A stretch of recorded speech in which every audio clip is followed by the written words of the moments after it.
नमस्कार, बहुत स्वागत है आपका जेके 24/7 न्यूज पर। मैं हूं आपके साथ योगेश पांडे। 23 जून को पटना में विपक्षी दलों की बड़ी बैठक होने वाली है और इस बैठक की मेजबानी बिहार के मुख्यमंत्री नीतीश कुमार कर रहे हैं। तमाम विपक्षी दलों के नेता बैठक में शामिल होने के लिए आज शाम से ही पहुंचना शुरू कर दिए हैं। ममता बनर्जी फिलहाल पहुंच भी गई हैं और 23 जून सुबह तक नेताओं के पटना पहुंचने का सिलसिला लगातार जारी रहेगा और नेता पहुंचेंगे। बैठक 23 जून को होनी है, उसको लेकर पूरी रणनीति बना ली गई है और ऐसे में अपने अपने राजनीतिक दल की तरफ से जो जिनके नेता पहुंच रहे हैं उनकी पार्टियों की तरफ से उनके स्वागत में तमाम सारे बैनर, होर्डिंग, पोस्टर भी लगाए गए हैं। लेकिन इस बीच शुरू करेंगे इस वक्त की बड़ी खबर का। आपके टेलीविजन स्क्रीन पर इस वक्त की बड़ी खबर आ रही है। आपको बता दें कि दरअसल ममता बनर्जी पहुंच चुकी हैं बिहार, पटना, जहां पर उन्होंने लालू यादव से मुलाकात की है और इसके साथ ही आपको यह भी बता दें कि लालू यादव की तबीयत बिगड़ने के बाद, उनके किडनी ट्रांसप्लांट होने के बाद पहली बार यह मुलाकात है। पहली मुलाकात लालू प्रसाद यादव से और मुलाकात करने के बाद उनके हालचाल जाना और उसके बाद शाम को नीतीश कुमार से भी मुलाकात करेंगे और कल बैठक में शामिल होंगे।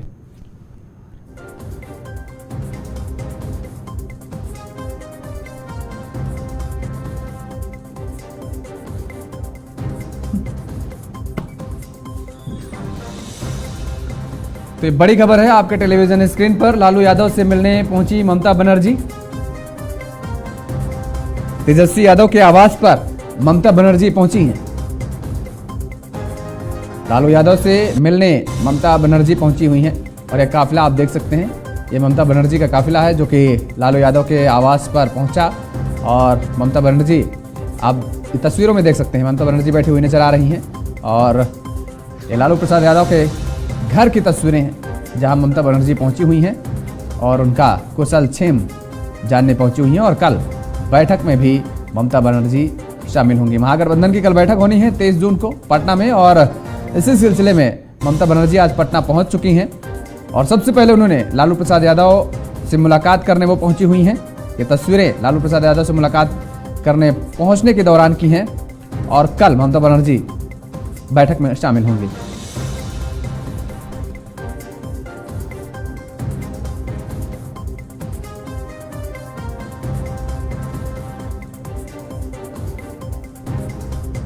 तो ये तस्वीरें हमने आपको दिखाई और अब महागठबंधन को लेकर के क्या कुछ रणनीति बनी हुई है, क्या कुछ तैयारी है और इस महागठबंधन की बैठक के बाद क्या कुछ विरोधाभास की स्थिति बनती नजर आ रही है, वो जरा इस हमारी खास रिपोर्ट के जरिए समझिए। 23 जून को पटना में विपक्षी दलों की बड़ी बैठक होने वाली है। इस बैठक की मेजबानी बिहार के मुख्यमंत्री नीतीश कुमार कर रहे हैं। तमाम विपक्षी दलों के नेता बैठक में शामिल होने के लिए 22 जून की शाम से लेकर 23 जून की सुबह पटना पहुंच रहे हैं। विपक्षी एकजुटता बैठक में शामिल होने के लिए सबसे पहले पटना पहुंचने वाले नेताओं में ममता बनर्जी शामिल होंगी। पश्चिम बंगाल की मुख्यमंत्री ममता बनर्जी आज शाम को ही पटना पहुंच जाएंगी और विपक्ष की बैठक से पहले आरजेडी सुप्रीमो लालू प्रसाद से मुलाकात करेंगी। विपक्षी एकजुटता बैठक में कांग्रेस की तरफ से राष्ट्रीय अध्यक्ष मल्लिकार्जुन खड़गे और कांग्रेस नेता राहुल गांधी शामिल होंगे। इसके अलावा दिल्ली के मुख्यमंत्री अरविंद केजरीवाल, झारखंड के मुख्यमंत्री हेमंत सोरेन, यूपी के पूर्व मुख्यमंत्री अखिलेश यादव, महाराष्ट्र के पूर्व मुख्यमंत्री Uddhav Thackeray, NCP supremo Sharad Pawar, national conference नेता फारूक अब्दुल्ला, पीडीपी सुप्रीमो महबूबा मुफ्ती समेत लेफ्ट के नेता सीताराम येचुरी और डी राजा भी इस बैठक में शामिल होंगे।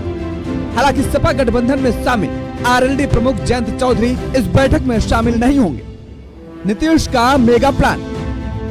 विपक्षी एकजुटता के लिए नीतीश कुमार पिछले 2 महीने से विपक्षी दलों के नेताओं के साथ मुलाकात कर रहे थे और इसी का नतीजा है कि 23 जून को पटना में 17 राजनीतिक दलों के नेताओं का महाजुटान होने जा रहा है। बैठक का मकसद हर हाल में 2024 के अंदर प्रधानमंत्री नरेंद्र मोदी के विजय रथ को रोकना है। नीतीश और बिहार का महागठबंधन इसके लिए मेगा प्लान बनाकर आगे बढ़ रहा है।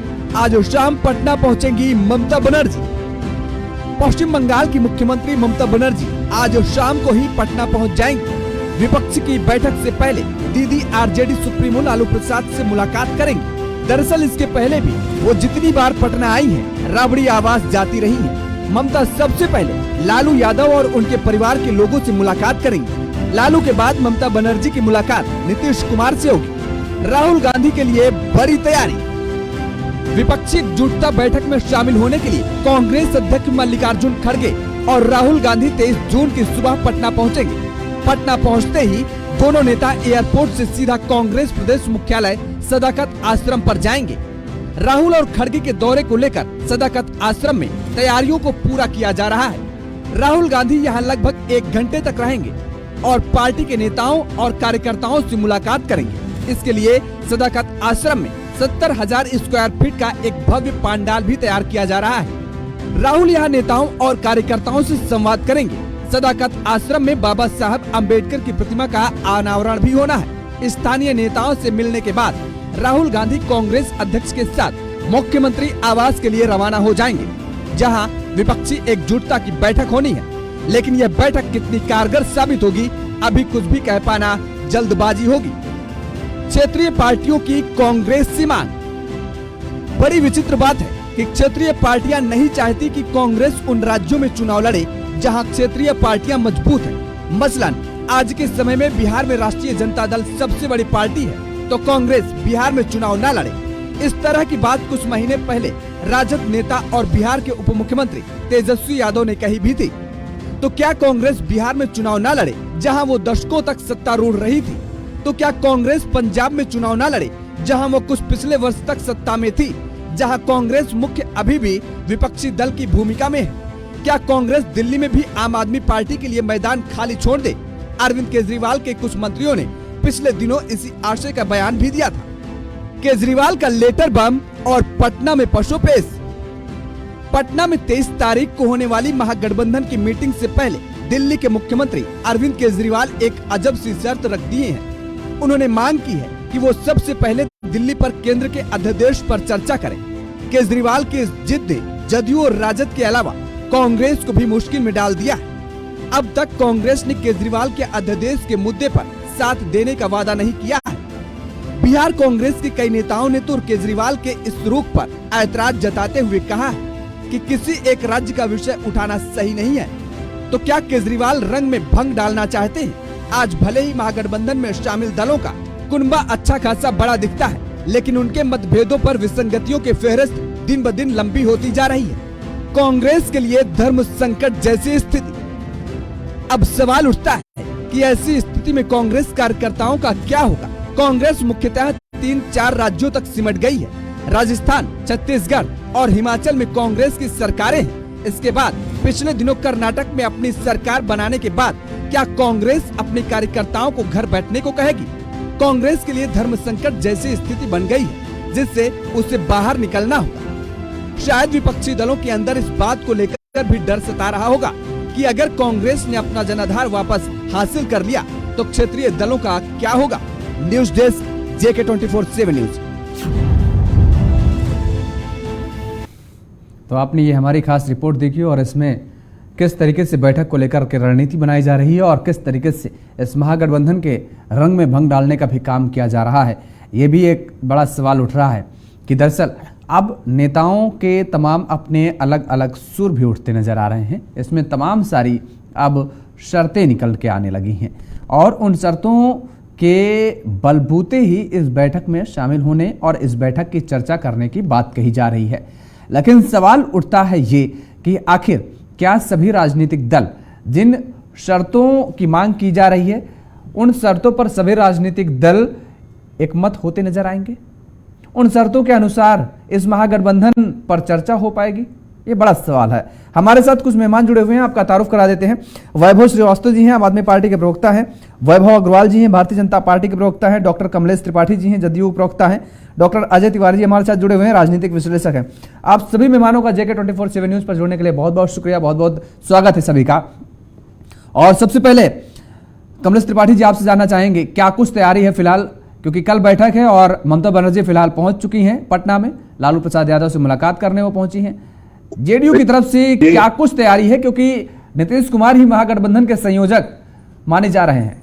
देखिए योगेश जी, पटना में भव्य तैयारी हो रही है और ममता बनर्जी आपके चैनल के माध्यम से पहले से भी पता मुझे है कि ममता बनर्जी, सुश्री ममता बनर्जी वहां पहुंच चुकी हैं और विपक्ष के सारे नेता वहां पहुंच करके, और कल जो है देश बचाने की बात, किसी प्रदेश के मुद्दे की बात नहीं होगी, बल्कि देश कैसे बचेगा, लोकतंत्र कैसे बचेगा, इस पे सवाल, और इस सवाल को लेके मंथन होगा। और उस मंथन में जो सबसे अहम भूमिका किसी की है तो माननीय नीतीश कुमार की है, जो 1 साल पहले से उन्होंने सभी विपक्षी दलों से मिल करके एक मंच पर लाने का था। पहले इस देश में थर्ड फ्रंट की चर्चा चल रही थी, उस थर्ड फ्रंट पे थे केसीआर थे, उसमें अखिलेश यादव जी थे, और उस थर्ड फ्रंट में ममता बनर्जी, एक थर्ड फ्रंट बनाने की बात हो गई कि माननीय नीतीश कुमार इन सभी नेताओं से मिलकर के कांग्रेस के लिए कहा कि इन थर्ड फ्रंट को बदल करके मेन फ्रंट में बनाया है, उसमें कांग्रेस की भूमिका अहम होनी चाहिए, क्योंकि देश में कांग्रेस ही सबसे बड़ी पार्टी है, और अगर वो विपक्ष के साथ नहीं रहेगी तो हम भारतीय जनता पार्टी को 2024 में शिकस्त नहीं दे पाएंगे। क्योंकि सवाल तो आपको लगता है क्या कांग्रेस साथ में रहेगी? क्योंकि अभी उधर केजरीवाल साहब ने तो लेटर भी लिख दिया, वो कह रहे हैं कि भाई सबसे पहले इस बैठक में अगर जिक्र होना चाहिए तो दिल्ली के अध्यक्ष पर होना चाहिए, उसके बाद आगे चर्चा होगी। मैंने आपसे योगेश जी कहा है कि कोई मुद्दा प्रदेश का मुद्दा नहीं होगा, वहां देश का मुद्दा होगा, और उस पर कॉमन मिनिमम प्रोग्राम। ये आप हमें तो समझा रहे हैं, लेकिन केजरीवाल साहब को कैसे समझाएंगे? सवाल ये उठता है। वो सब देखिए, वो सबको पता है, माननीय नीतीश कुमार ने सबको ब्रीफ कर दिया है। यहाँ ये सवाल होगा कैसे भारतीय जनता पार्टी को 2024 में सत्ता से बाहर किया जाए, और जब सत्ता को बाहर हो जाएंगे तो सब आपके मुद्दे सुलझ जाएंगे, उसमें कोई प्रदेश का मुद्दा बचेगा नहीं, सारे मुद्दे सुलझ जाएंगे। अगर माननीय नरेंद्र मोदी को नहीं हटाया गया तो कैसे मुद्दा सुलझेगा? तो इसमें सबसे बड़ा सवाल है प्रदेश कैसे बचेगा, लोकतंत्र कैसे बचेगा, हमारी संवैधानिक संस्थाएं कैसे बचेंगी, और जो किसानों के मुद्दे हैं, गरीबों के मुद्दे हैं, पिछड़ों के मुद्दे हैं, दलितों के मुद्दे हैं, उन मुद्दों को कैसे उठाया जाए, कैसे रिड्रेस किया जाएगा। महिलाओं का सशक्तिकरण का मुद्दा है, महंगाई का मुद्दा है, बेरोजगारी का मुद्दा है। हम इन सारे मुद्दों को लेकर के वहां बैठक कर रहे हैं, और 2024 में भारतीय जनता पार्टी को घेरने का प्रयास कर, और एक बड़ा मुद्दा बना हुआ है। माननीय नीतीश कुमार इस मुद्दे पे लगे हुए हैं। मैं तो ये कहता हूं कि उन्होंने कह भी दिया है कि मैं प्रधानमंत्री का चेहरा नहीं बनूंगा, और मैं आपकी चैनल के माध्यम से बताना चाहता हूं कि प्रधानमंत्री पद के दावेदार नहीं। और दूसरी बात यह है कि चुनाव के बाद ही प्रधानमंत्री के पद की चर्चा होगी। तो कौन है? राहुल गांधी? ये तो बात की बात है भाई योगेश जी। आज वैभव जी बहुत हंस रहे हैं। नहीं, मैंने इसलिए मैंने बहुत सटीक सवाल किया। वैभव जी आपको हंसी इसलिए आ रही है, आपको पता होगा शायद, यदि आपने देखा हो तो, दरअसल अभी राहुल गांधी का जिस दिन जन्मदिन था उस दिन ट्वीट किया गया प्रदेश अध्यक्ष की तरफ से कांग्रेस के, ये कहा गया, उनको शुभकामनाएं दी गई, और इसके साथ ही भावी प्रधानमंत्री के साथ उनको नवाजा गया, और पता नहीं फिर क्या हुआ, वो ट्वीट डिलीट करना पड़ गया। हमने इसलिए पूछा। योगेश जी देखिए योगेश जी, मेरा एक कहने का मतलब है, हर पार्टी का जो कार्यकर्ता है वो चाहता है कि हमारा जो राष्ट्रीय नेता है, जो पार्टी बनती है, वे हमेशा सोची जाती है कि सत्ता में पहुंचे। ठीक है, कार्यकर्ता ठीक है। वैभव अग्रवाल जी से पूछ लेते हैं। वैभव अग्रवाल जी, आप हंस रहे हैं, और इस खुशी का राज क्या है?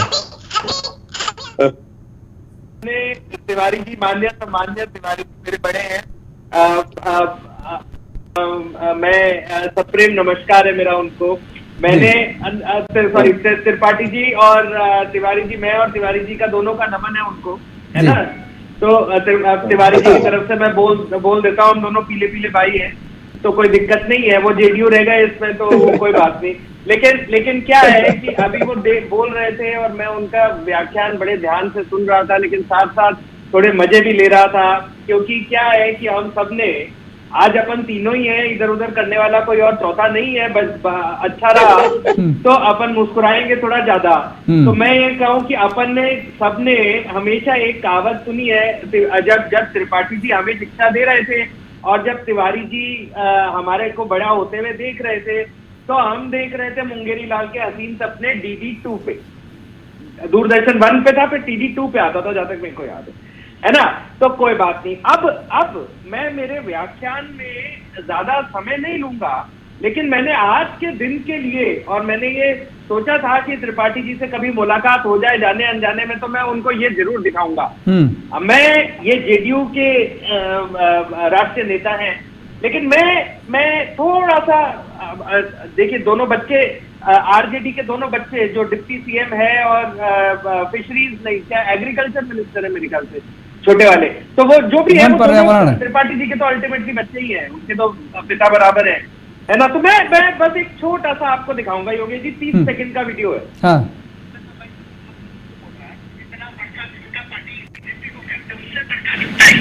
अच्छा, घोटालेबाज नीतीश चाचा, ये नीतीश कुमार इतना घटिया मास्टर डाइवोर्स होने के बाद से पागल हो गया। छोड़ो, सबसे बड़े भाई के बीच में छोड़ो, अपने का काम किए। वैभव जी, ये तो पुरानी बातें हैं। पूरा तो सुनना एक बार। हाँ, मैंने सुना, मैंने देखे ये वीडियो, सुने देख लिया तो अब क्या है, एक योगेश जी, मैं सवाल का जवाब एक मिनट त्रिपाठी जी, एक मिनट। अब मैं क्या है, अब देखा तब से अब तक ऐसा सिचुएशन में क्या बदलाव आया कि नीतीश चाचा, घोटालेबाज नीतीश चाचा, अच्छे बाज, प्रेमबाज नीतीश चाचा बन गए, पहली बात। अब वो डिवोर्स किसी का हुआ नहीं हुआ, महिला के आने और जाने से तो बहुत परेशानियां जुड़ी हुई रहती हैं, वो कोई दिक्कत नहीं है, उसके अंदर अपन उसको छोड़ देते हैं। लेकिन मैं वैसे एक पूछने की बात कर रहा हूं कि राजनीतिक तौर पे क्या तो बिहार में बदलाव आ गया, क्या तो आपसी प्रेम में बदलाव आ गया, और क्या किसी और मसले के बीच में बदलाव आ गया। तो अब इसके ऊपर केंद्र बिंदु स्थापित होता है। लेकिन ये तो सारे दलों में होता है, सारी राजनीतिक पार्टियों में ऐसा होता है ना कि जब उनके साथ होते हैं तो जनता की लालसा सबको एक जगह सम्मिलित करे हुए है, और सत्ता की लालच, सत्ता की ही ये लालसा सबको एक साथ लेके डूबेगी। अच्छा, ये बताइए, कुछ थोड़ी बहुत घबराहट है कि नहीं, क्योंकि ये लगातार बात आ रही, तेजस्वी यादव भी कह रहे हैं बिल्कुल बीजेपी घबराई हुई है। मैं यहाँ योगेश जी मजे ले रहा हूँ, है ना, हमारे माननीय त्रिपाठी जी के संग, है ना, मैं यहाँ मजे ले रहा हूँ, आप कह रहे हो घबराहट है। अरे ये बताइए, तो फिर ये क्या मतलब बैठक के लिए क्या कह रहे हैं कमलेश त्रिपाठी जी, बताइए, आप जवाब देना चाह रहे हैं। योगेश जी, वैभव जी का एक जवाब ये है कि जब सत्ता इनको चाहिए था तो कश्मीर में पीडीपी के साथ समझौता कर लिया, और जब इनको सत्ता चाहिए था आपके मुंबई में, तो वहां शिवसेना को तोड़ करके एक नाथ शिंदे को बना दिया, और जो शिवसेना इनकी सबसे लगी हुई पार्टी, तो सभी के साथ है त्रिपाठी जी, तो सभी के साथ है, वही तो मैं बोल रहा हूँ भाई, तब सभी के साथ है। हाँ। तो वैभव जी जो दिखा रहे थे वो गलत बात है। वैभव जी का जो दिखाना था कि ये देश की राजनीति में, भारतीय राजनीति में ना तो परमानेंट मित्र होता ना कोई परमानेंट। चलिए ठीक है, अच्छा आ रहे हैं आपके पास, आएंगे, एक कमेंट ले लेते हैं जरा तिवारी जी से, ले ली। अजय सर, क्या लगता है आपके नजरिए में, क्योंकि तमाम सारे के विरोधाभास भी आ रहे हैं तमाम तरीके के, और गठबंधन को लेकर के ये कहा जा रहा है भाई कि बीजेपी को उखाड़ फेंकेंगे, लेकिन इस बीच तमाम सारी शर्तें आ रही हैं। ये कहा जा रहा है कि भाई केजरीवाल साहब की तरफ से कि पहले अध्यादेश पे बात की जाए, उसके बाद आगे की बात होगी। तो क्या लगता है कि ये मामला इतना आसान लग रहा है महागठबंधन में, जिस तरीके से कहा जा रहा है विपक्षी नेताओं की तरफ से कि महागठबंधन की पहली बैठक होगी और उसके बाद सब कुछ हरा हरा हो जाएगा? योगेश जी, सबसे पहले तो मैं आपके चैनल के माध्यम से आप सभी मित्रों को प्रणाम करना चाहता हूँ, सभी पैनलिस्ट को भी, और भारत देश की 140 करोड़ जनता को। आपने जो क्वेश्चन किया है ये बड़ा महत्वपूर्ण क्वेश्चन है कि क्या होगा, क्या ये जो मीटिंग 23 तारीख को हो रही है, इस मीटिंग का निष्कर्ष क्या होगा। लेकिन ये निष्कर्ष निकलने से पहले जिस तरह से अरविंद केजरीवाल का धमकी भरा और विपक्षियों को यह बताना कि आप मेरा साथ दोगे तो मैं आपके साथ हूं, यह जरूर भाजपा को फायदा दिला रहा है और भाजपा की सोच को मजबूत कर रहा है। आज आप देखिए, कांग्रेस में मल्लिकार्जुन खड़गे जी का जो कद कर्नाटक के चुनाव के बाद बढ़ा है, जो हिमाचल चुनाव जीतने के बाद, कर्नाटक चुनाव जीतने के बाद राहुल गांधी की चर्चा हुई है, ठीक उसी तरह से पटना जैसे बिहार स्थित जो सारे 20 पार्टियां मिलकर के एक बैठक कर रही है, इसमें नीतीश कुमार का कद जरूर बढ़ा है। और नीतीश कुमार ने अपने कद को बढ़ाकर यह भी बयान दिया है कि मैं प्रधानमंत्री पद के दावेदार में नहीं हूं।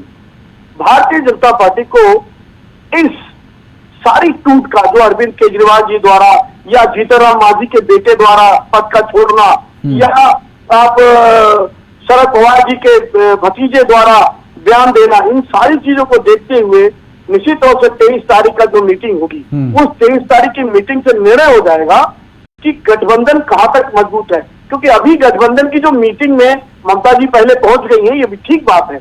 बहुत से लोग पहुंचेंगे नहीं पहुंचेंगे इसका भी शंका है। और अगर यदि पहुंचते हैं तो क्या शर्तों पे ये काम करेंगे, ऐसा लगता है। ऐसी स्थिति में वैभव जी जरूर खुश हो जाएंगे कि भारतीय जनता पार्टी को प्रॉफिट हो रहा है। भारतीय जनता पार्टी जो है इस गठबंधन की टूट को मजबूती से लेने का प्रयास करेगी। जहां तक रही लालू यादव जी से ममता जी का मिलना, नीतीश कुमार जी का आज इस गठबंधन से अपने नाम को चमकाना, तो बिहार जैसे राज्य में बिहार के राज्य के जो भी लीडर्स अभी वहां पर लीड कर रहे हैं, इनको जरूर फायदा होने वाला है।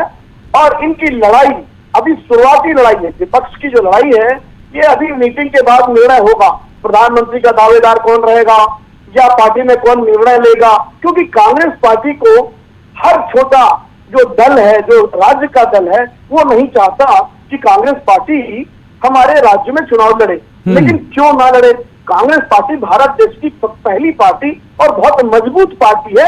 ऐसा नहीं है कि कांग्रेस पार्टी बड़ी पार्टी नहीं है। और कांग्रेस पार्टी का जिस तरह से बढ़ रहा है वर्चस्व, आप देखिए हिमाचल के बाद कर्नाटक के बाद आगे मध्य प्रदेश, छत्तीसगढ़ और राजस्थान के जो चुनाव होने वाले हैं उसमें, तो ये स्थिति इनकी मजबूत हो रही है। ऐसे में भारतीय जनता पार्टी को चिंता करनी चाहिए। आप देखिए 2014 से लेके अब तक भारतीय जनता पार्टी ने दिल्ली जैसी जगह को जीतने में वो नाकाम रही है।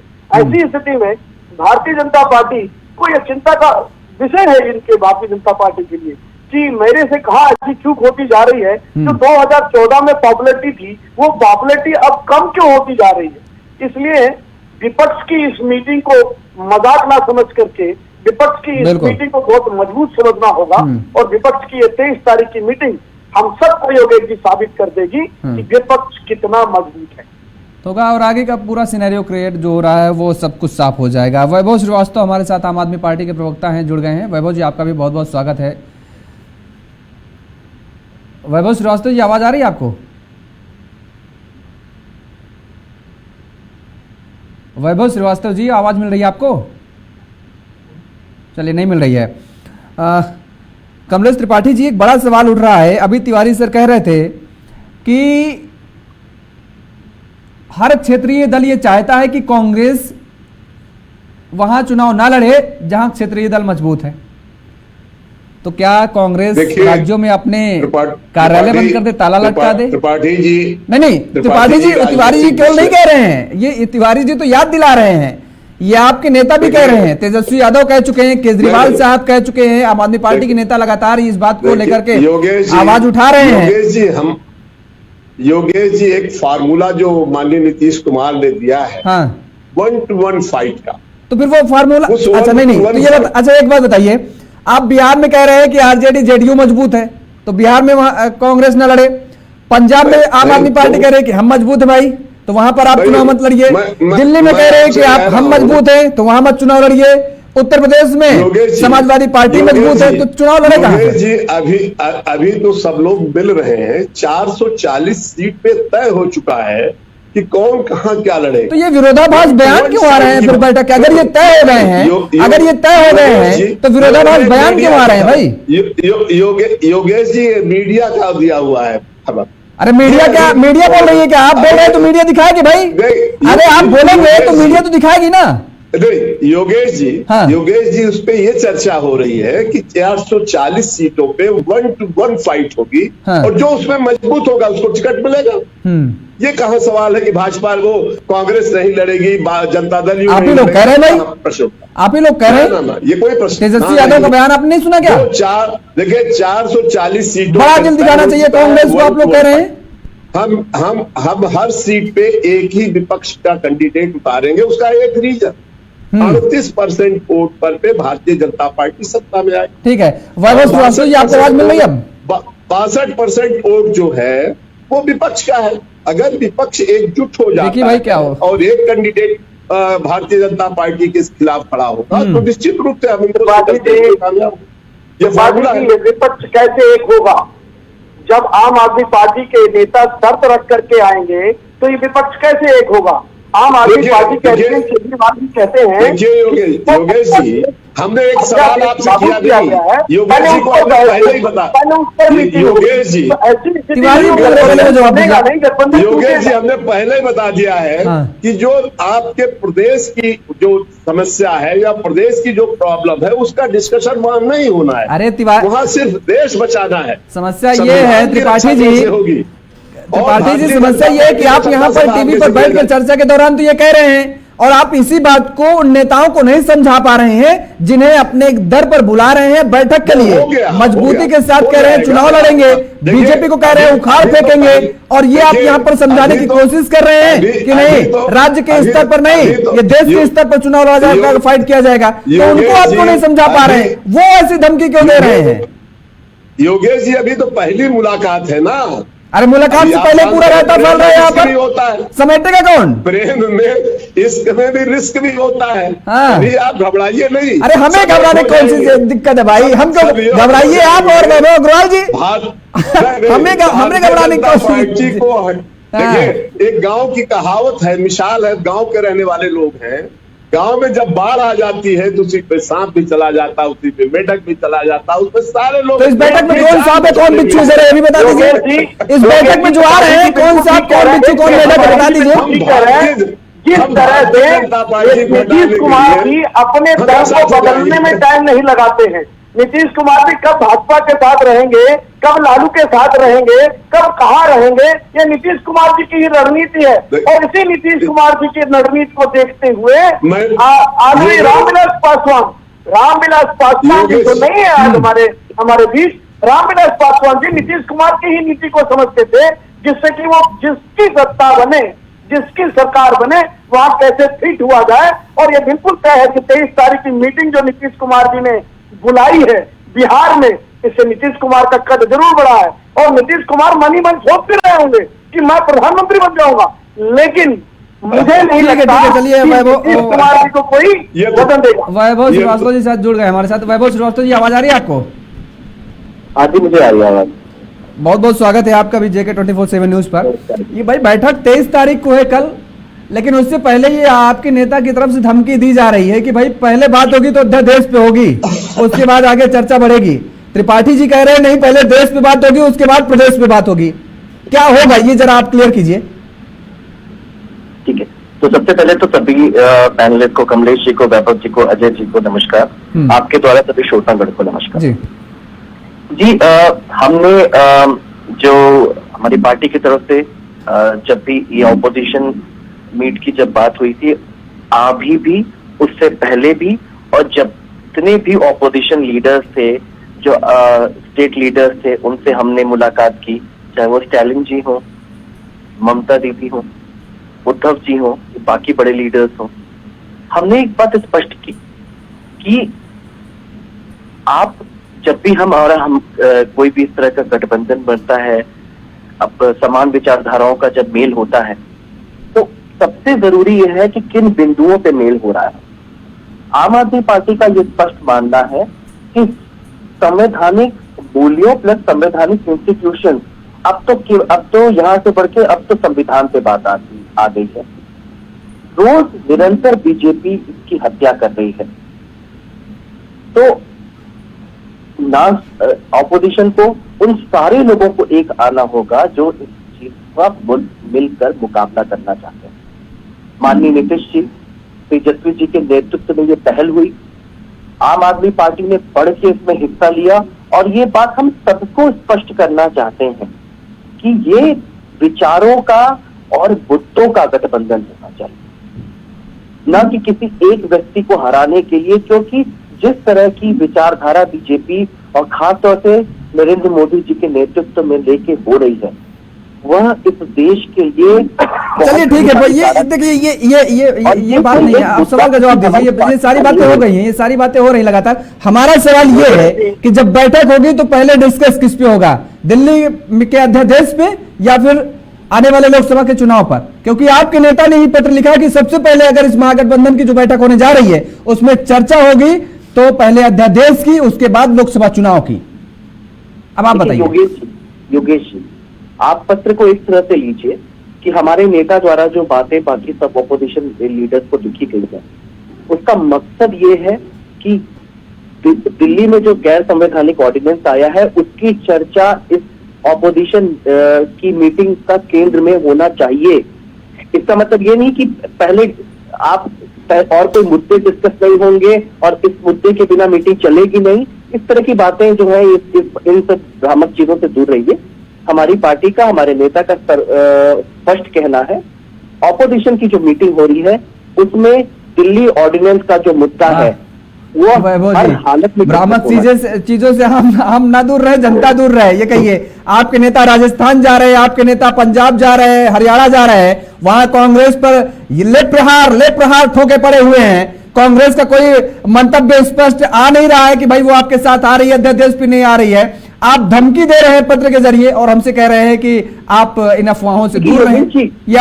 अपनी स्थिति हम लोगों ने कई बार मल्लिकार्जुन खड़गे जी हो गए, अन्य सीनियर कांग्रेस लीडर से मिलने का समय मांगा। हाँ, ये और आज तक नहीं मिला आपको समय। क्या इस बात पर हम ये डिस्कशन करेंगे कि क्या हम एक राजनीतिक पार्टी के रूप में हम जाएंगे दूसरे स्टेट्स में, हम वहां चुनाव लड़ेंगे, हम वहां पर प्लेयर्स बनेंगे, लेकिन इसका मतलब ये थोड़ी ना है कि जब आपकी डेमोक्रेटिक वैल्यूज की हत्या हो रही है तो कांग्रेस को बैठ के ये सोचना पड़ेगा कि अच्छा ये हमारे पॉलिटिकल राइवल है, हमारे लिए इनको हमारे इस स्टेट में हमको हराया था, इस वजह से हम इनके साथ में नहीं आएंगे। क्या इस स्तर पे कांग्रेस आ रही है? कमलेश त्रिपाठी जी, देखिए बात आ गई सामने। अभी आप कह रहे थे ना योगेश जी, हाँ, पहला सवाल तो ये है, जिस मुद्दे को लेकर माननीय नीतीश कुमार ने पहल की थी और उसमें आप पार्टी ने भी सहमति का दिया था, सहमति दी थी कि हम 23 तारीख की बैठक में आएंगे और इसमें बृहद चर्चा भी हो चुकी है। और चर्चा होने के बाद देश का संविधान कैसे बचेगा और देश में लोकतंत्र कैसे, तो ये मान लिया जाए कि इस महागठबंधन से तो आम आदमी पार्टी है तो कांग्रेस बाहर होगी। बहुत सीधा सवाल, बहुत सीधा जवाब दीजिएगा। देखिए योगेश जी, इस गठबंधन में कांग्रेस की बिना तो कोई गठबंधन ही नहीं बनेगा। मैं आप चलिए ठीक है, वैभव श्रीवास्तव जी आपको छोड़ देंगे लेकिन कांग्रेस को जेडीयू नहीं छोड़ेगी। अब बताइए। वैभव जी तो बहुत लंबे अरसे तक भारतीय जनता पार्टी के साथ रहे हैं, लेकिन अब बताइए वैभव जी, आप वैभव श्रीवास्तव जी मेरे को बताना नहीं वैभव श्रीवास्तव जी अग्रवाल जी के साथ बहुत लंबे समय तक रहे हैं। अग्रवाल जी की बेटी में श्रीवास्तव जी, ये तो अभी कह रहे हैं जेडीयू की तरफ से कहा जा रहा है। आप बताइए। नहीं देखिए, मैंने ये तो कब कहां चले जाएंगे पता थोड़ी है। अगर आपका योगेश जी, अगर आपका प्रश्न मेरे से है तो आम आदमी पार्टी को सभी पार्टी ने, बीजेपी कांग्रेस ने बारी बारी से एक दूसरे की ए और बी टीम बताया हुआ है। हाँ। और वो खुद जानते हैं कि गुजरात में बीजेपी के गढ़ में जाके हमारे पूरे दमखम से पूरी सीनियर लीडरशिप के साथ हमने चुनाव लड़ा। वहां पे पहली बार इस स्तर पे चुनाव लड़ा। हमारे विधायक कुछ आए, 5 विधायक आए। उस चुनाव के बाद में ही हमें राष्ट्रीय पार्टी का दर्जा मिला। तो कांग्रेस और बीजेपी का स्वागत है हमें एक दूसरे की बी टीम कहने के लिए, लेकिन इस देश की जनता जानती है आम आदमी पार्टी लोगों की ए टीम है। अरे कांग्रेस नहीं कह रही है भैया, ये जो महागठबंधन का आयोजन कर रहा है उनकी पार्टी के प्रवक्ता बैठे हुए हैं, जेडीयू के प्रवक्ता हैं कमलेश त्रिपाठी जी। वो कह रहे हैं कि आप बी टीम है बीजेपी के।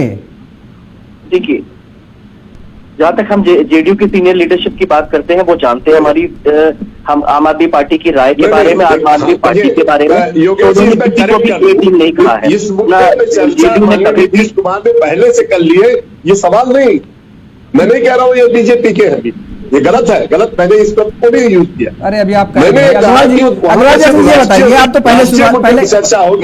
ठीक है आगे बात, दोनों लोगों की बात आ गई, अब सिनेरियो समझ में आने लगा। बैठक कल है लेकिन आज से सिनेरियो समझ में आ रहा है। वैभव अग्रवाल जी सही कह रहे थे, वो सही हंस रहे थे, और मुझे लगता है कि कल वो जो है बैठ करके टेलीविजन के सामने जो है ना, जब बैठक समाप्त होगी तो जैसे लोग एंटरटेनमेंट करते हैं पूरी फैमिली के साथ बैठ करके कार्टून चैनल देखते हैं या कोई मनोरंजक हास्य कवि का वो लगा लेते हैं चैनल, वो देखते हैं। वैभव अग्रवाल जी कल वही हालात आपके साथ आएगा कि आप देख करके बिल्कुल जो आज अभी हमारे साथ चर्चा में बैठ करके इनके मजे ले रहे हैं विपक्षी दलों। योगेश जी परेशान है, वैभव जी की पार्टी बहुत परेशान है गठबंधन को लेकर के बहुत ही। लेकिन देखिए वैभव जी के चेहरे पे शिकन नजर नहीं आ रही है। योगेश जी बोलिए अग्रवाल जी। योगेश जी एक बार क्लियर कर दीजिए, देखिए वैभव अग्रवाल जी, अरे वैभव अग्रवाल जी से सवाल है। नहीं मैं कह रहा हूँ योगेश जी क्लियर कर दीजिए, वैभव अग्रवाल जी से सवाल है भाई, बोल रहा हूँ वैभव अग्रवाल जी से सवाल है, 3 बार बोल चुका। तो मेरे तो सभी राजनीतिक दलों में बड़े और छोटों से बहुत अच्छे प्रेम पूर्वक संबंध रहते हैं, और क्योंकि मेरे विचारों का आदान प्रदान स्क्रीन के बाहर भी होता है, इसलिए मुझे सिचुएशन का अंदाजा रहता है। हम लोग आपस में जीते हैं, हम लोग त्योहारों पे एक दूसरे को विश करते हैं, मिलते हैं परिवारों के साथ, तो हमारा सोच समझ जो है एक दूसरे के विचारों के आदान प्रदान जो ऑफ स्क्रीन होता है वो तो होते ही है। उसके बेसिस पे मैं आपको बता रहा हूं कि अपन हाथी कितना ही दांत दिखा दे, इस बार जो बाकी लोग हैं वो खाने के दांत जानते हैं कि हाथी के पास खाने के दांत ही नहीं है। क्यों? क्योंकि वो खाते खाते टूट गए, टूट गए। अब इसके अंदर कोई पढ़ना चाहे तो पढ़ ले, कोई नहीं पढ़ना चाहे तो मत पढ़े। लेकिन क्या है कि अपन जितना मीडिया ट्रायल कर लें, प्रोपेगेंडा कर लें, देखिए ऐसा है कि अरविंद केजरीवाल नीतीश कुमार नहीं हो सकते, नीतीश कुमार अमित शाह नहीं हो सकते, अमित शाह नरेंद्र मोदी नहीं हो सकते, और फिर राहुल गांधी ऊपर आके बोले कि एक मैं मंदिर में गया था, वहां पे पंडित जी से पूजा कराई, पंडित जी ने पूजा कर दी, बोले मैंने पूछा क्या पूजा करी, तो बोले मैंने पूजा कर दी, अब तुम जाओ प्रधानमंत्री बन जाओगे। ये 2018 की बात है। वो ऐसे प्रधानमंत्री बने कि चुनाव ही नहीं लड़ सकते। मतलब मैं आप समझो बात को कि ये बात दिशा किधर जा रही है, ये दिशा समय बदल गया है। हमें राजनीतिक विचारधारा को बदलने की जरूरत है। आपस में सब लोग, श्रीवास्तव मेरा नाम है, मेरे से छोटे हैं श्रीवास्तव, मैं नहीं बन सकता और मैं श्रीवास्तव नहीं बन सकता, राइट? तो वो अभी राजनीति बहुत बदल गई है, और एक दूसरे की अपेक्षा करते करते आप देश की उपेक्षा कर बैठे। ठीक तो मेरे ख्याल से वो जनता देख रही है, और वो जो विपक्षी दल है, तो कॉल्ड एकता वाले दल हैं, मेरी नजरों से अगर आप देखो, और मैं बहुत चिल रहता हूँ इस मामले में, बहुत नहीं आपकी नजरों से भी देख रहे हैं सर, वो सब दर्शक भी देख रहे हैं, वो त्रिपाठी जी और श्रीवास्तव जी की नजरों से भी दिखा रहे हैं। सर यहाँ पर रोकेंगे आपको। दरअसल ममता बनर्जी जो है लालू प्रसाद यादव से मुलाकात कर चुकी हैं, और उन्होंने मुलाकात करने के बाद क्या कुछ बोला, जरा वो सुना देते हैं आपको। जनता को हम धन्यवाद देने चाहती हूँ कि अब बिहार में आके मेरे को बहुत अच्छा लगता है। बिहार का जो मधुबनी है, बिहार को जो नालंदा है, बिहार का जो मिठाई है, हम इसको बहुत पसंद करते हैं, और लालू जी को हम बहुत इज्जत करते हैं। मधुबनी का साथ, राबड़ी देवी का साथ, तेजस्वी का साथ, लालू जी का साथ हम मिल करके बहुत खुश हुआ है इसके लिए कि लालू जी देश में एक बहुत सीनियर लीडर है, बेचारा बहुत दिन अभी हम नहीं कह सकते हैं। देखिए हम लोग आए इसी के लिए कि हम लोग इकट्ठा लड़ेंगे, 1:1 लड़ने के लिए हम लोग एक साथ में लड़ेंगे, just like a collective family. तो हम आज नहीं बता सकते हैं मीटिंग का पहले, कल देखता है मीटिंग में क्या बात होता है और सबका बात एक ही बात होगा। मैंने जो बोला है, जो नीति तैयार होगा वो सबके लिए होगा। मीट करके बहुत खुश हुआ इसी के लिए कि लालू जी देश में एक बहुत सीनियर लीडर है। बेचारा बहुत दिन जेल में उसको भेजा, हॉस्पिटल में थे। अग्रवाल सर देखिए, बेचारे लालू जी बहुत दिनों तक जेल में रहे और बहुत सीनियर लीडर हैं, एक साथ चुनाव लड़ेंगे। जी दीदी का क्या है, दीदी को क्या है, देखो आप समझो बात, दीदी इस समय उस जगह पे है जहाँ पे ये शब्द बोलने में कोई दिक्कत नहीं है। आप दिल्ली में आके दीदी अगर ये बोलते हैं एक साथ चुनाव लड़ेंगे तो वो आगे बढ़ेंगी, उनका दल आगे बढ़ेगा और अरविंद केजरीवाल का कद छोटा होगा। उसी तरह बिहार में जाके लालू जी के साथ बोले एक साथ मिलकर चुनाव लड़ेंगे तो टीएमसी आगे बढ़ेगी, कद बड़ा होगा, लालू जी छोटे होंगे, नीतीश जी छोटे होंगे। तो क्या है, ये गड़बड़ है। आप वेस्ट बंगाल में जाके ये दीदी बोल सकती है कि हाँ वेस्ट बंगाल में चुनाव एक साथ लड़ेंगे, नहीं बोलेगी ना, समझो बात है ना। ये क्या है, दूसरे के घर जाके बोलना बहुत आसान है कि भाई तुम्हारा बाथरूम साफ नहीं है, अपने घर के बाथरूम को देखा है ना। तो क्या है कि कोई बात नहीं, सब आपस में बढ़िया बात कर रहे हो। और मेरा ठीक है, वो कल क्या अजय सर आपका बात हो रही है, आपको हम सबको मिठाई भिजवानी चाहिए। एक्चुअली नहीं, सॉरी, त्रिपाठी जी को हम सबको मिठाई भिजवानी चाहिए।